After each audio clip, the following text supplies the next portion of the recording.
20 years ago, a small group of people felt the call of God to plant a church that would reach Brandon with the gospel of Jesus Christ in a relevant way and in an authentic environment. Years later, a crushing $3.5 million debt on our current facilities is holding us back from accomplishing our God-given mission. Our ability to carry out Christ's purpose for Bay Life is overshadowed by this financial burden.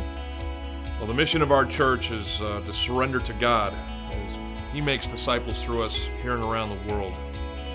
Anything that stands in the way of us accomplishing that, we just have to prayerfully remove it. This debt that we've been servicing for all the years that I've been here has been a constant source of limitation in us accomplishing this vision. And I've had too many conversations with staff members where they've come to us with great ideas and I've had to say, you know what, that's awesome, but we just can't do it. When I look around at our country, I see our country in debt, I see individuals in debt, and I see our church in debt. We're working on individuals. We're seeing freedom take place in people's lives in that area. It'd be amazing if that freedom also took place in our church. One of the things we would love to do is be able to help families that can't afford these events to be able to reduce the price so they can get involved with a life-changing event like summer camp, where we go away for 3-4 days and be able to hear God clearly, to be able to put distractions aside, and to have a life-altering weekend.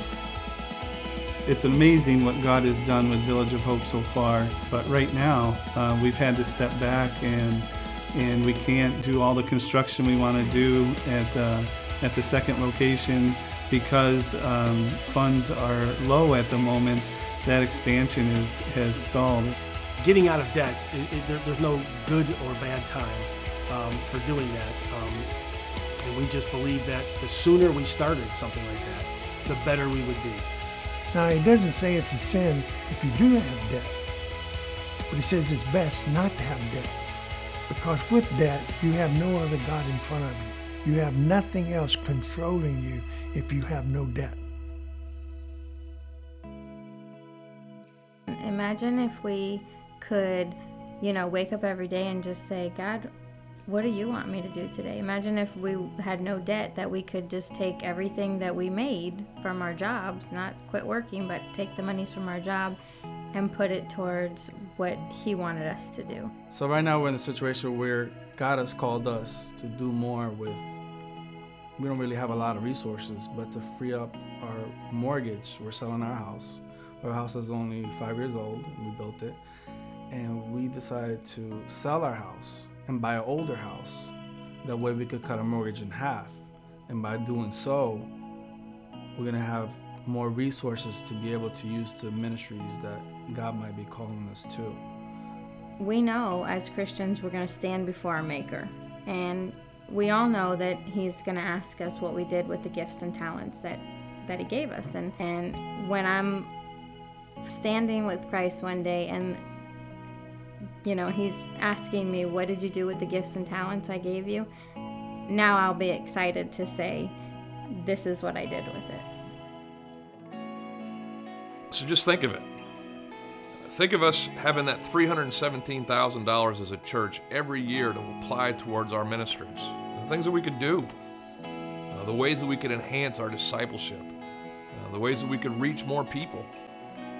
That's a lot of money, and I would much rather put those gifts that people have sacrificially given towards the ministries of this church and our partners than towards building a bank somewhere in Arizona. So much is possible when we're free from the burden of debt. Aren't you ready? Rise up and answer God's call. We can't wait another 20 years. It's time. A debt-free church is a liberated church. It's a church that's seen the hand of God move. And it's the only way revival happens, when a church like ours gets free from what holds it back and boldly proclaims the greatness of our God. Can you imagine 3-4 years from now what our church would look like with folks that are debt-free, a church that's debt-free, and those resources just going to build His kingdom? Well, we got to realize that it's not the money. The money and the debt that the church has is what's strangling the church in its ability to do what God wants it to do. A debt in a church is an absolute dream killer. It's money every month that can't go to other ministries, that can't go to the vision. We have a debt. It needs to be paid. This is our home.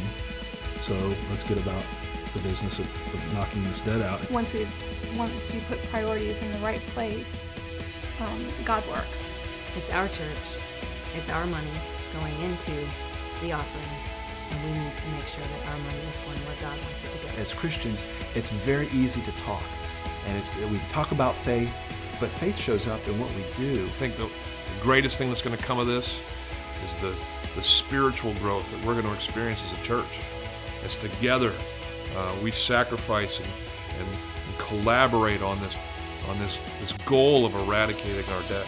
Now is the time to start that, and I think that as we look to the future, we'll be glad that we chose now and didn't wait for some really fictional perfect time.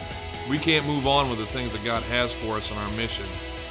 We can't realize His preferred future for us as a church until we've taken care of everything that we've invested in the past. We've got to pay off yesterday before we can start with tomorrow.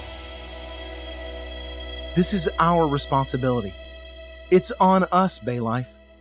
We are here at this time, in this place, for this purpose.